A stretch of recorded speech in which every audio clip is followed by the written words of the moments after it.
والنجي فدو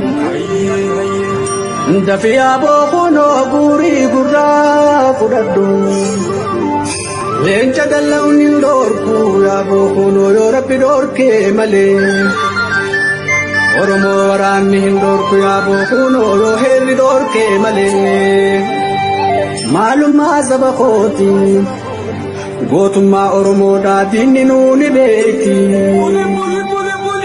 Angara pingai sumale oromon hanga ilmana mati moti durin jirren dalate oromia keesati yeron dina lola namma yeron gamta lola namma ol gaddu di fal madume ya oromo biyiteti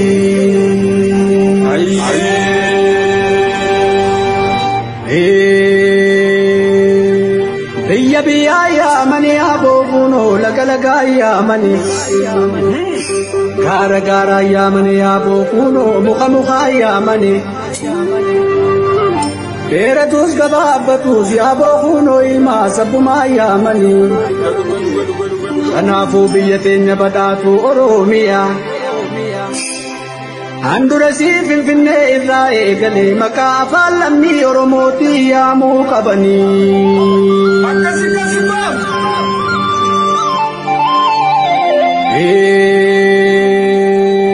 Gari dalu lafati ya bokuno citan dabbasa lafa Laggeni min mal lafati ya bokuno muknini suffata lafa Hayyun talitu sabati ya bokuno bonnini istisite biya Galteen khiyyoon fattuun dhuftee karaa Oromiyaa nuttaate laala. Yooyaa ashamaa harka fuunee kabajamtoota daawwattoota Oromiyaa International Broadcast yeroo mara kan isinii dhiyaatu sagantaa caayaa mariiti. Sagantaa caayaa marii irraa kan keessatti qabadhee kan isinii dhiyaadde keessummaa obbo Girmaasan Durataa fi itti aanaa uwwirtuu Oromoo Minnesota arragaa akkasuma beekamutti sagantaalee biyya keessatti wantoota biyya keenya keessatti siyaasaalee haa ta'u waa hundarraa kan isiniif dhiyeessudha. Obbo Girmaa Hassan waamicha Oromiyaa International Broadcast affeeraan sii godhee affeeramtee dhageessee owwaattee asirra hirmaachuu keetiif hedduu galatoomi. Baay'ee isinillee Oromiyaa International Broadcasting asirra affeeruu keessanii baay'ee galatoomaa ulfaadhaa isinin jedha. Yaa galatoomii atis meegaa wantoota nuti irraa mari'achuuf deemnu waa'ee haala siyaasaa amma biyya keenya keessatti deemaa jiru irraa tokkoffaa irratti wanti amma biyya keenya keessatti deemaa jiru hedduu waan hawaasa yaachisaati jiraati. Haala mee gaaffii duratti haala siyaasaa biyyattiin Itoophiyaa keessa jirtu yeroo durirraa kaasee hanga ammaatti akkamiin hordofaa turte? Baay'ee galatoomii kun akkuma nama tokkoo baay'ee jala buunee ganamaa galgala inuma hordofna. Hawaasni biyya alaa jiru kun qaamaan biyya alaa jira malee baay'een keenya qalbiidhaan baay'ee itti dhimmamnee warra biyyaa duuka jira. Siyaasaan biyyattii san keessa jiru har'a gara gaafa amata lamaan duraa kallattii gaafsanii dhiisee kallattii biraa qabatee ummata keenyaaf bu'aa buusuu yoo qabu ummata keenya dararsuu ummata keenya dhiiksuu ummata keenya hiraarsuu irratti bobba'an jecha. Kuni jijjiiramni kun maaliin akka dhufillee warra wallaale jecha warri kun. Jijjiiramni kuni dhiiga argitee ijoollee Oromoo ruhii ijoollee Oromoo 5,000 ol wareegamanii 10,000 ol itti madaahanii qaama itti hir'atanii manni nama hagamii itti buqqa'ee manni nama hagamii itti cufamee jijjiiramni kun dhufe. Amma yeroo ammaatitti OPDO'n durii sun OPDO'n tiim lammaa harcaatee OPDO'n tiim Abiyyi ol kaatee ummata keenya har'as akkuma kaleessa har'as akkuma amata 27 dabre ummata keenya hiraarsaa turan uummata keenya cinqaa turan sadarkaa sanii olitti deebanii caasaa gad diriirsanii gubbaa irraa haga jalaatitti uummata keenya ganamaa galgala hiraarsaa jiran. Kun baay'ee baay'ee waan nama gaddisiisaati. Kunin dhufa jedheellee namni baay'een hin tilmaamne haganaan baatuttu. Yooma dhufellee sadarkaa kanaan uummata keenya heeraanillee seeraanillee seera hin taane itti baafatanii jecha. Heera hin taanellee diriirsanii jecha. Uummata keenya hagana hin dararan jennee takka illee ne. Uummanni keenya amma cinqii keessa. Uummanni keenya yeroo ammaatti gadadoo hamtuu keessa jira. Nyaatee dhugaa hin jiru. Mana ofii bulaa hin jiru. Oorruu isaa qotataa hin jiru. Oorruu isaallee jalaa maccaasaa. Wallaggaa fi Gujii yoo taate amata lamaaf komaandi poostii jala ture. Komaandi poostiin kun jecha maal akka ta'e Oromoof himuun baay'ee nama hin barbaachisu. Militariitu bulcha jecha. Militarii tarkaanfii barbaachisaa ta'e yeroo barbaachisaa ta'e sirra fudhata jecha. Manni murtii hin dalagu jechaadha. Komaandi poostii jalatti. Akkaataa kanaan uummata keenya har'a hiraarsaa turanii amma gaafa Haacaaluu Hundeessaa wareegame haala hin taaneen isa ajjeesanii amma uummata keenyatti tarkaanfii hagas ga'u fudhataa jiran jecha. Achiin booda isa ajjeesanii bariisaa Jaaljawaar fa'a namoota isaan wajjin jiran hunda isaanii mana hidhaatitti darbatanii ammas akkuma durii sanitti manuma murtiitti deddeebisuu malee murtiin kennamu wayitu hin jiru. Ragaa dharaa, ragaa hin taane, ragaa hin fakkaanne, ragaa sobaa itti funaanutti jiran namoota kana miidhuudha. Kun kaleessallee wama godhaa turan Abiyyis ta'e Lammaa yookaan Shimallis sadarkaa kana ga'uuf uummata keenya hiraaraniiti. Uummata keenya basaasaniiti. Uummata keenya hiisisaniiti. Takkaa lama yookaan wanna isaan akkana goone jedhanii kireeditii barbaadanillee jiraachuu danda'a. Garuu otoo Tigreef amanamaa hin ta'in namoonni kunniin sadarkaa kana ga'uu akka hin dandeenye hundinuu hin beekna. Namoonni kunniin Tigreef amanamaa ta'anii uummata keenya basaasaa turan. Akka tasaa afaanii baate gaaf tokko Abbaa Duulaa Gammadaa. Lammaa uummata kaawwan wajjin hiinee jedhe amata wayiitiin dura. San ka gooneef uummata san wajjin yoo hiine wanna uummatni sun barbaadu wanna uummanni sun jedhu akka nu basaasuufi jedhee dubbate. Laalimee taaktikii isaan ittiin deeman kallattii isaan deemanii ilaala. Uummata keenya haala kanaan kaan irratti bitanii kaan irra bobbaasanii uummata keenya ganamaa galgala argitee hiraarii akka hin taane keessatti jiruu gadadoo keessatti akka kufan godhan jecha. Uummanni kun haqa ammaatu kan anaaf akka eebduu ta'u uummata kana otoo beenu amanuu keenya. Otoo beenu harka dha'uu fi keenya. Argitee otoo beenu obbidoo isaanii akka namoonni kunniin sadarkaa kana akkamiin akka gahan otoo beenu harka dhoofneef hin dammaqanii quuqaa uummata keenyaaf qabaachaa turanii uummata keenyatti as deebaniiranii amma isaan ofirraan gursinu isaan ofii qabuu qabna isaan haa xiqqaattu haa guddattu uummatallee harkaa qabanii jeddeen hundinuu harka dhoofneef jarattiin tama duriitti deebite gaa. Argitee tama duriitti deebanii akkuma duriitti nama hidhu akkuma duriitti nama basaasu akkuma duriitti nama hiraarsu nama buqqisu nama irratti nama bitu argitee basaastu bakka maratti gadhiisanii uummata keenya hiraarsaa jiru. Akkuma duriitti filmaata feekii godhuudhaaf qophaa'anii jiran. Yoo ka godhaniyyuu akka hin goone illee dubbateera Abiyyi. argite maaliif filmaan imman koronaa otoo ani booyu jiru waatiin yookaan jabbiin narra jettee jedhe gurbaan jedhan isaa kaansel gochuu jiru koronaan dhufe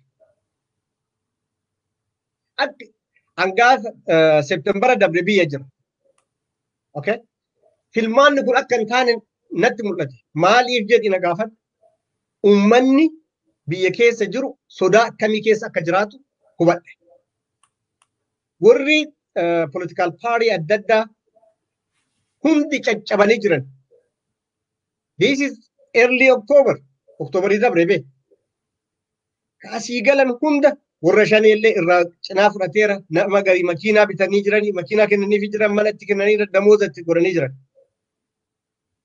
warri abaa'oo tokkoomeellee akkas godhee jira cinaa tokko irraa qoodee fudhatee jira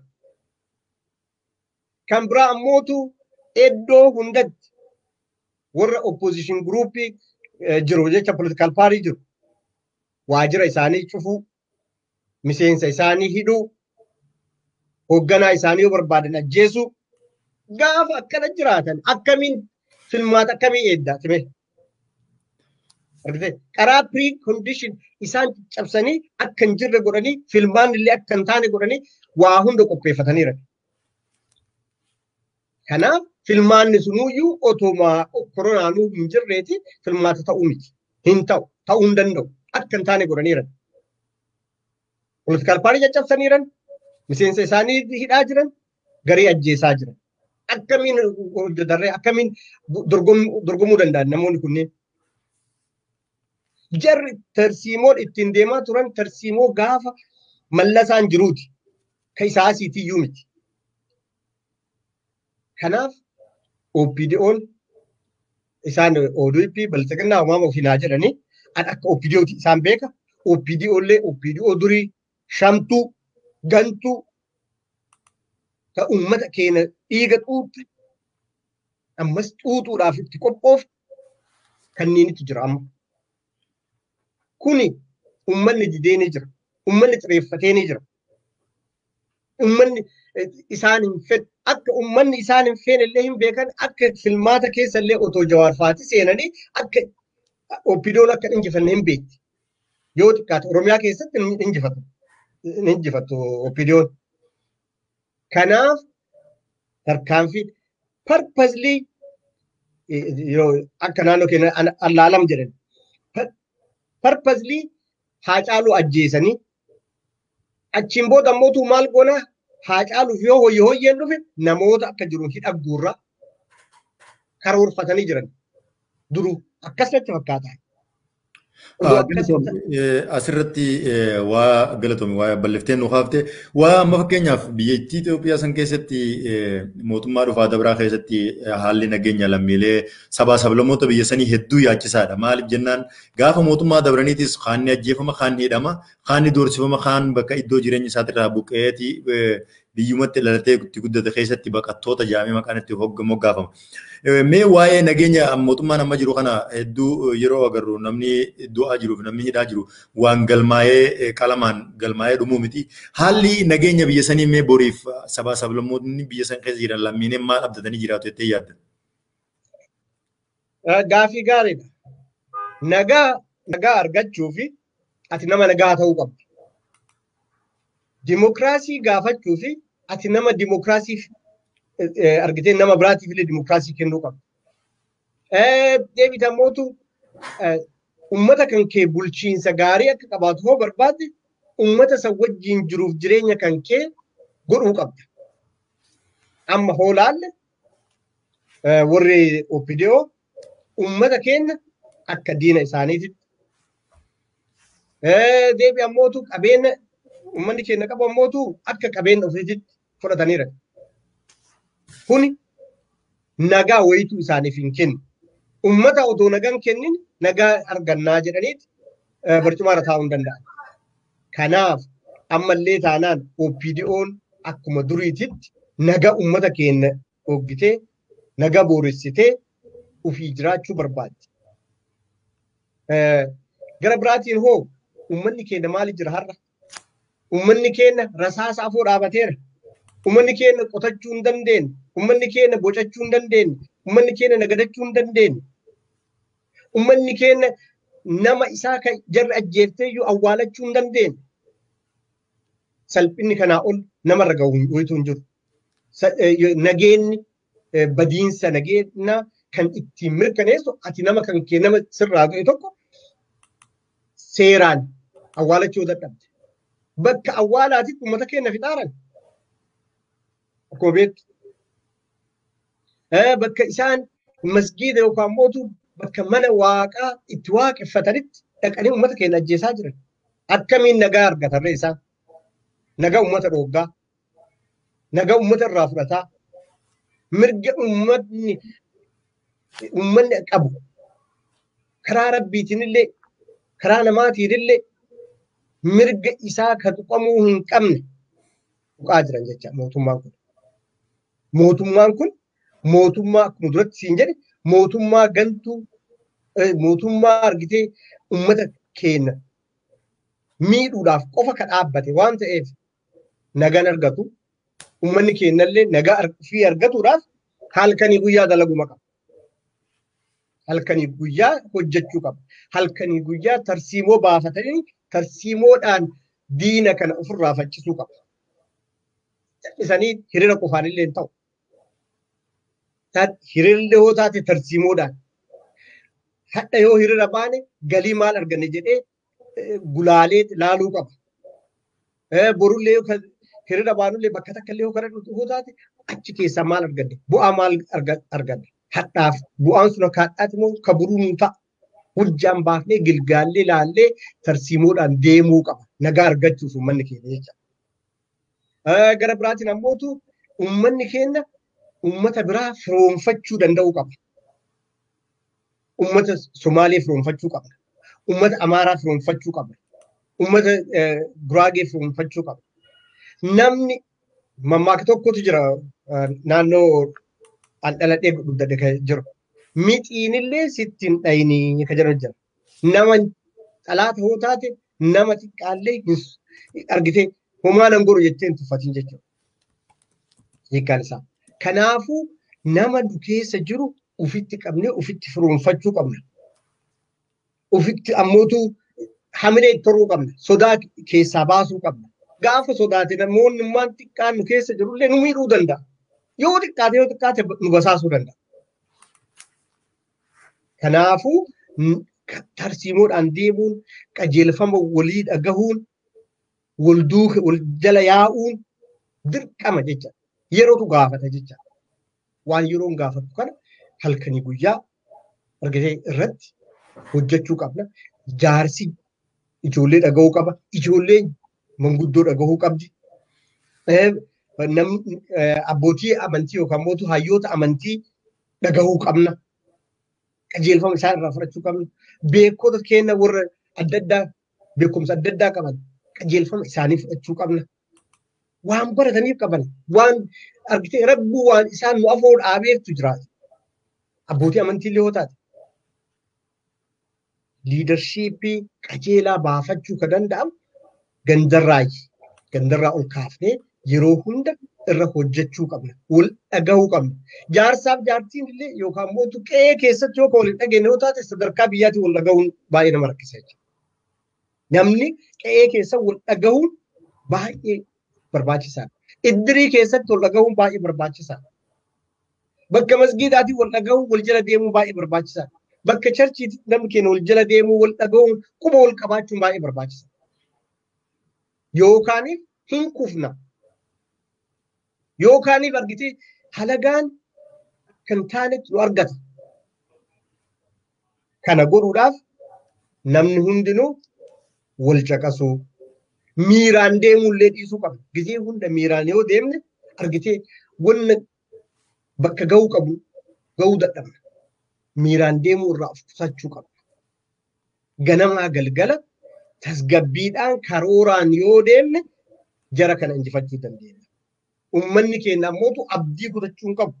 Hin injifanna, hin dandeenya jedhee itti deemuu qaba. Hin dandeenya. Maaliif dandeenya? Wanni guddaan dhugaa qabna.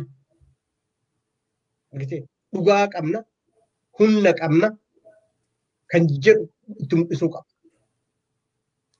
OPDO irratti ammaa achi abdii wanna qabaachuu hin jiru. OPDOon kaleessa bee gaafa 2016 irreechaa irratti nama hagasii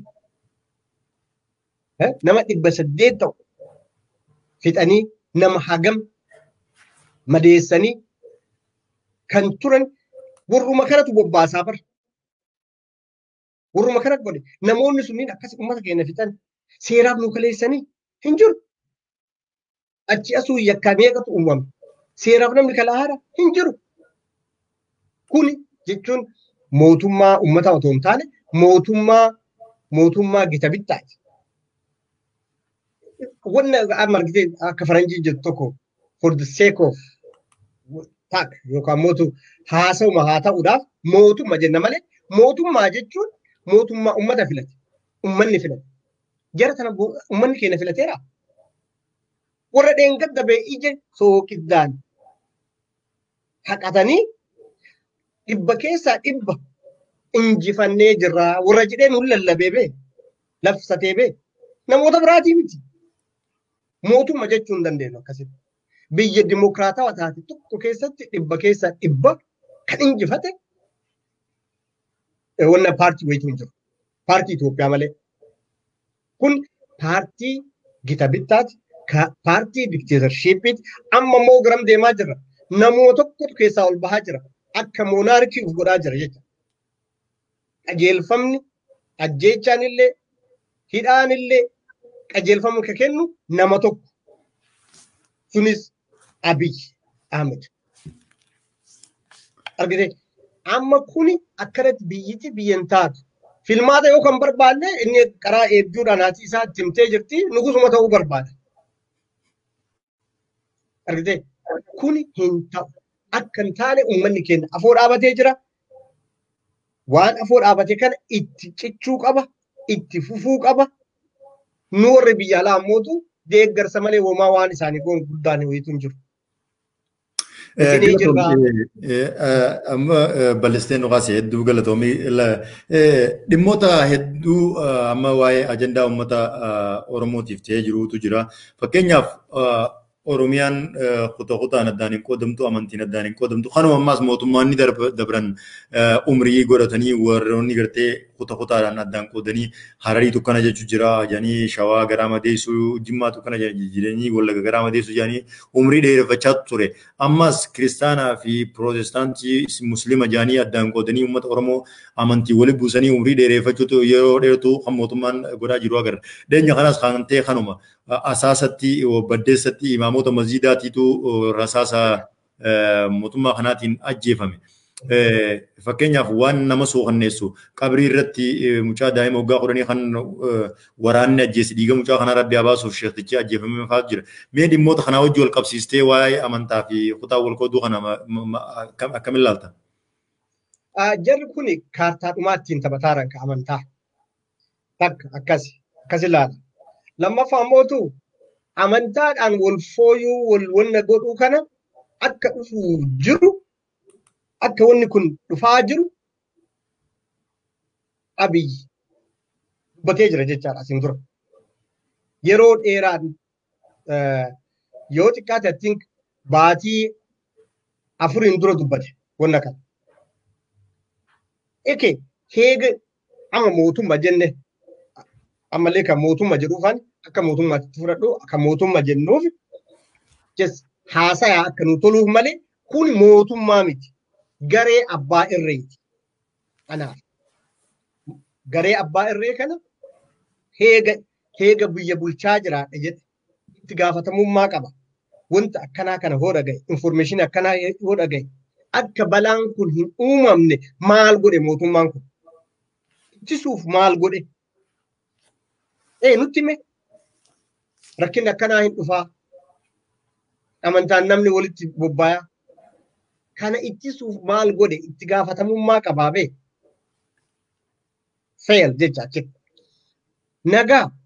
Nagaa biyyattii eegale yoo jedhe nagaa biyyattii eeguudhaaf daangaa haga daangaatitti uummata kana nagaan jiraachisuu hoo qabu nagaa ka dhoogullee mootummaa kan akka ta'e nu hundinuu hin hubanna hin beekna. Amata lamaan dabre hunda argitee garee tokko leebil godhee ummata Wallaggaatiif Gujii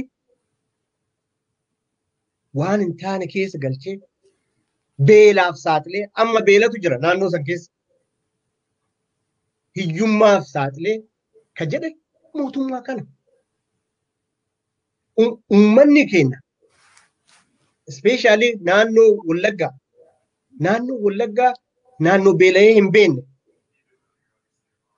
naannoo yeroo dheeraadhaaf nagaallee qabu naannoo kanallee dhiiksanii naannoo kanallee beelessanii hiraarsanii mana barumsaa dhoogganii mana yaalaa dhoogganii uummata kana akka hin nagadanne dhoogganii akka hin qotanne dhoogganii buna isaanii jalaa mancaasanii oorruu isaanii jalaa mancaasanii beelaaf saaxila jecha kuni yakka yookaan kiraayimii addaati.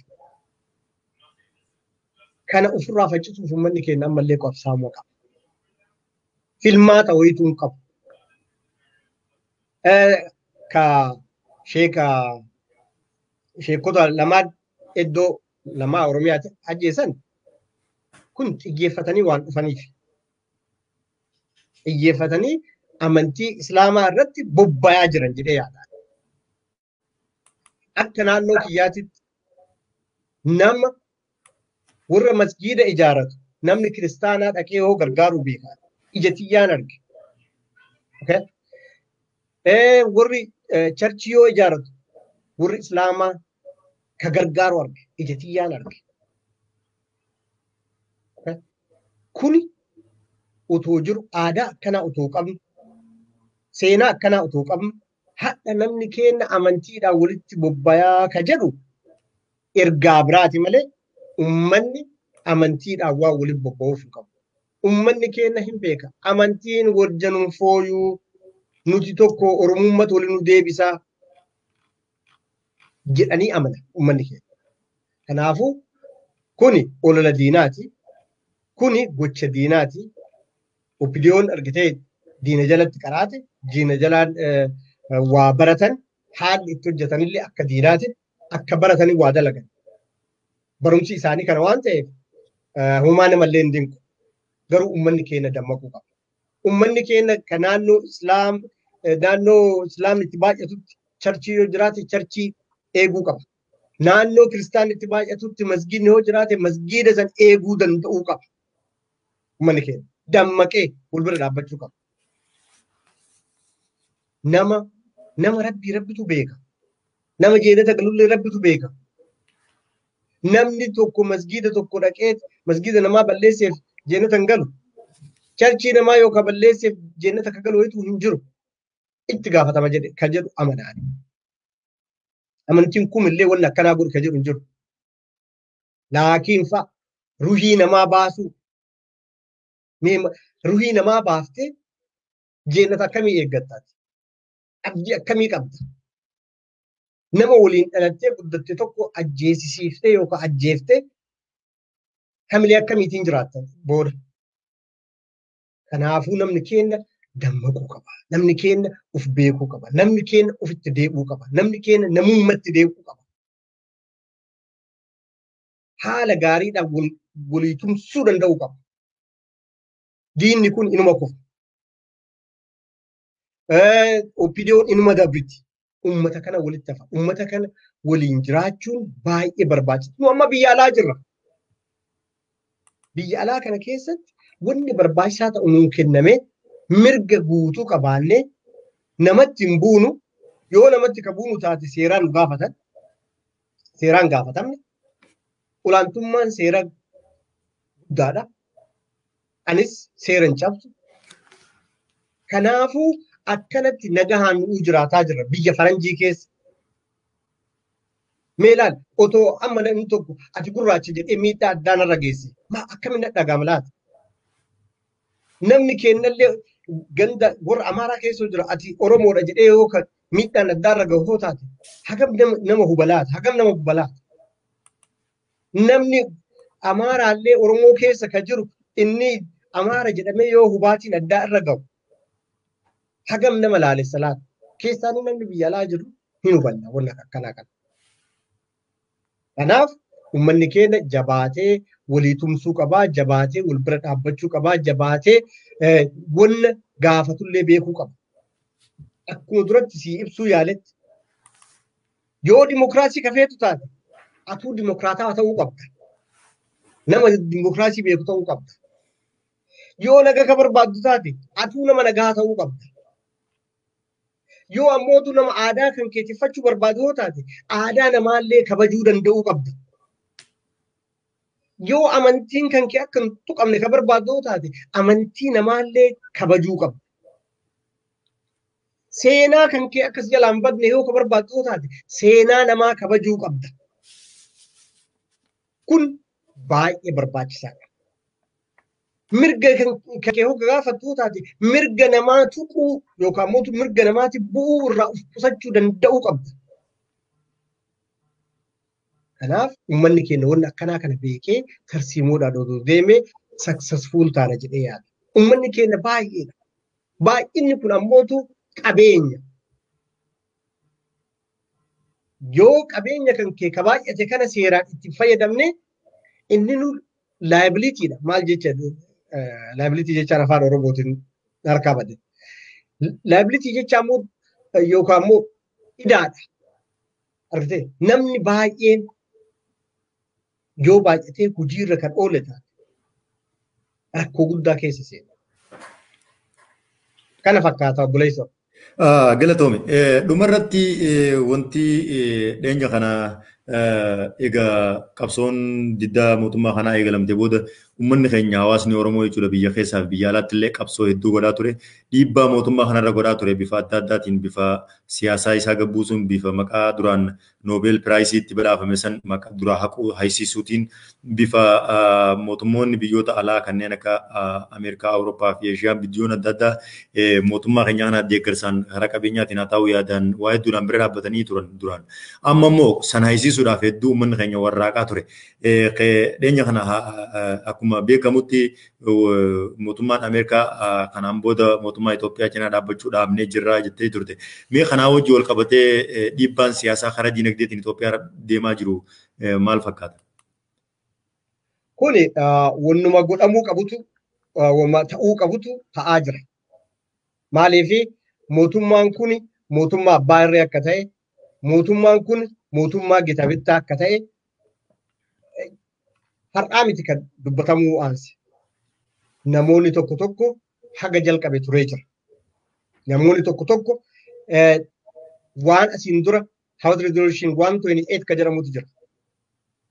Ka gaafa 2018 dabre jecha. Gaafa wanni sun dabroon fakkeenyaaf gaafa DC jira. Kasanitti argamee jira.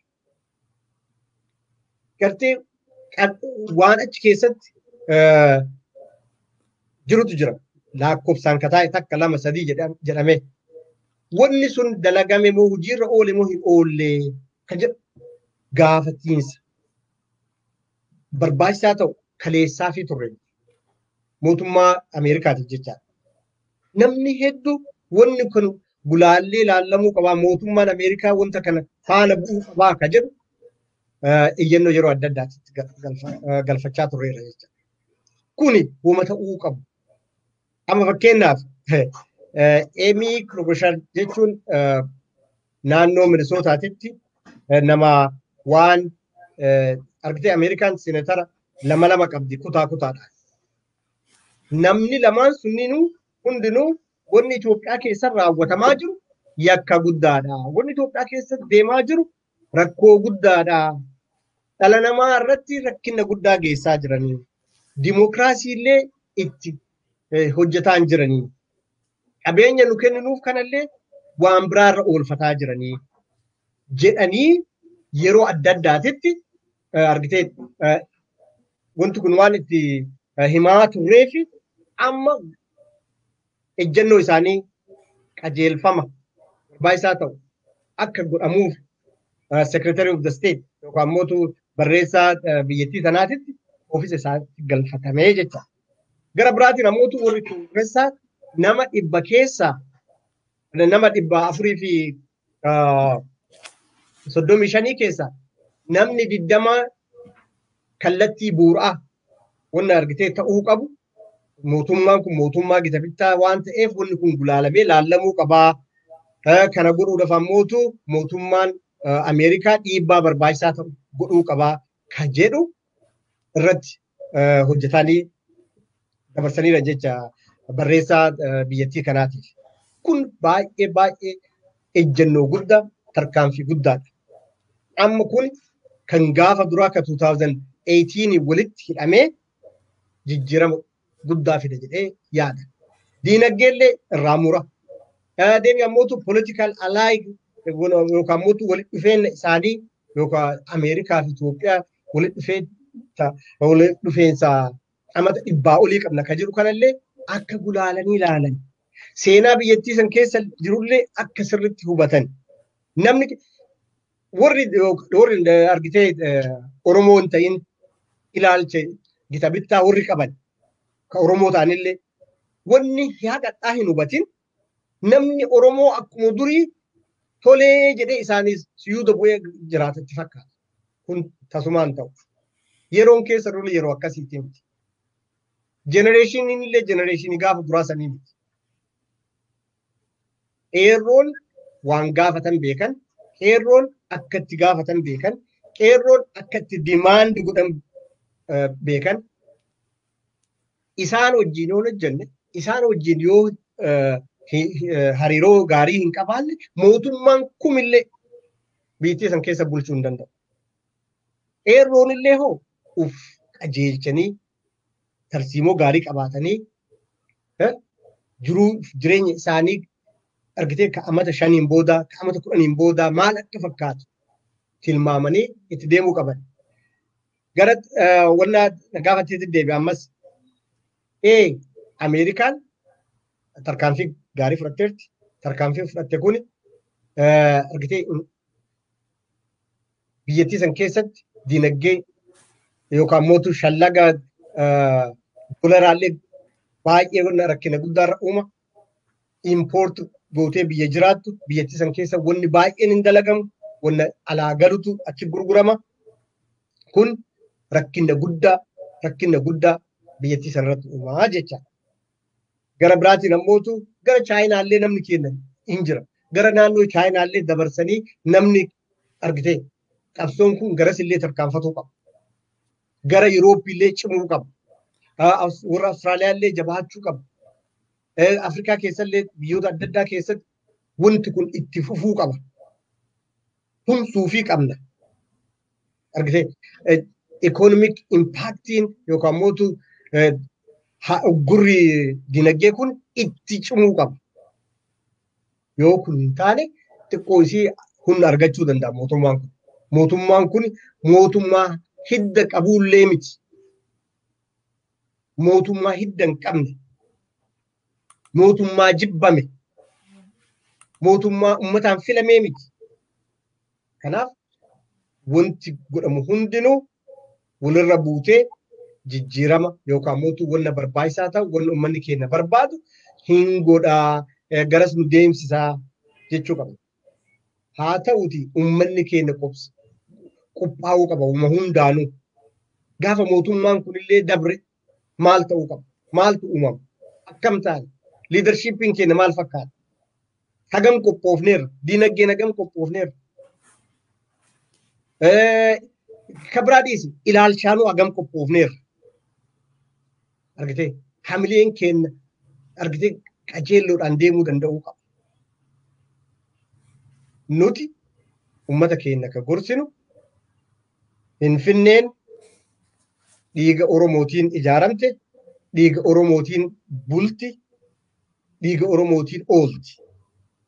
Oromoon yoo argitee irraa gogse akka haroo raacha keessaa gogsaniiti jecha haroo yoo irraa hambisan raachiniif yookaan qurxummiin alatti hafti.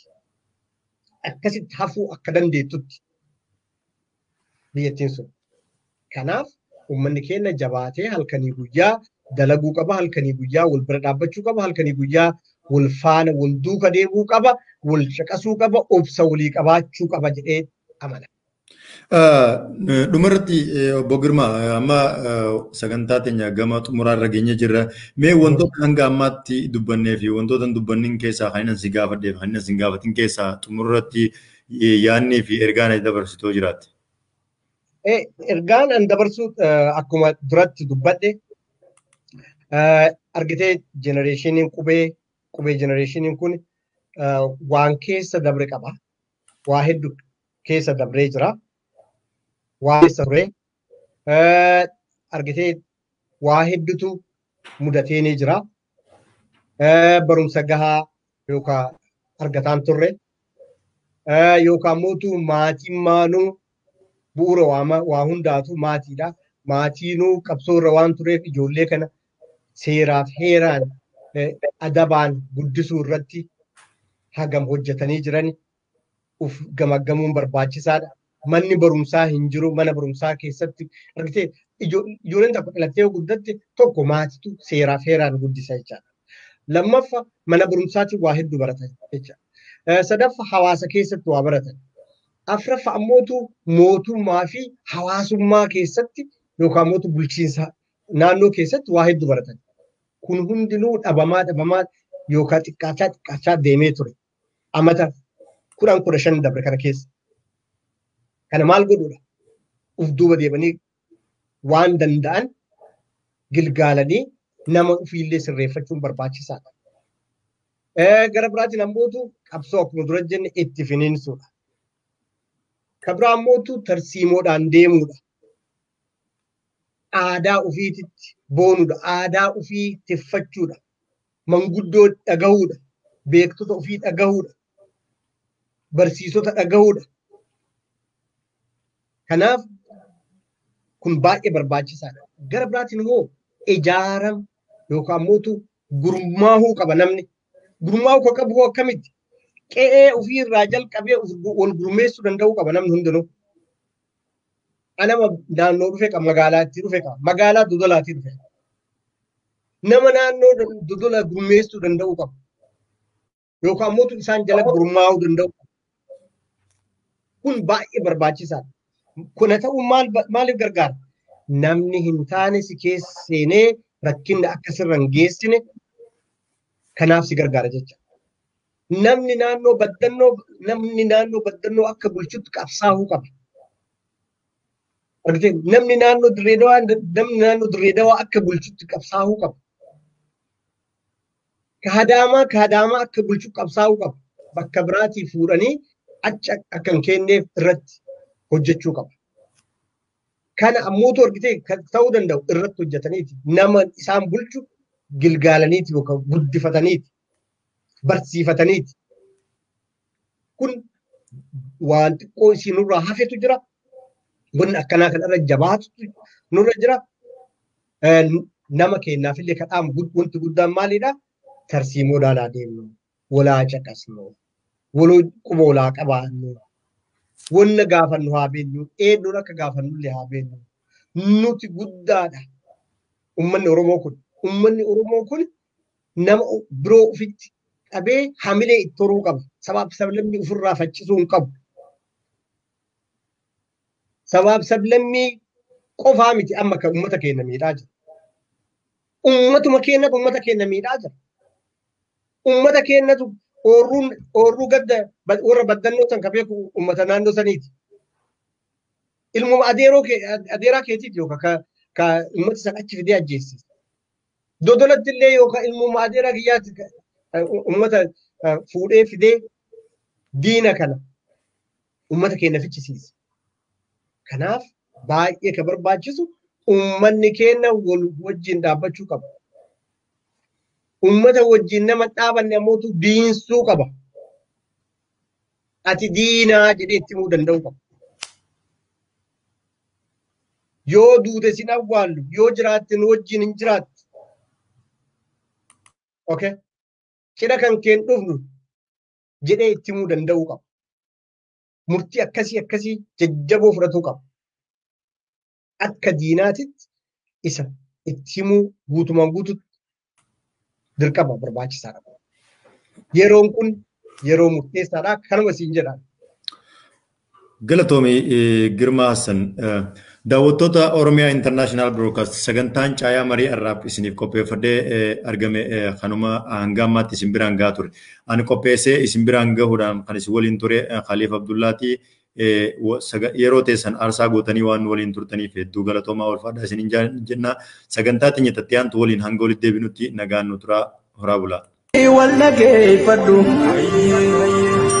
Dafiyaa boqonnoo guurii gurraa fudhadhu. Leenca dalla'uun hin dhoorku yaa boqonnoo yoo rabbi dhoorkee malee. Oromoo waraanni hin dhoorku yaa boqonnoo yoo heerri dhoorkee malee. Maalummaa saba kooti gootummaa Oromoodhaa diinni nuuni beeki. Hanga rabbiin geessu malee Oromoon hanga ilma namaatti mooti.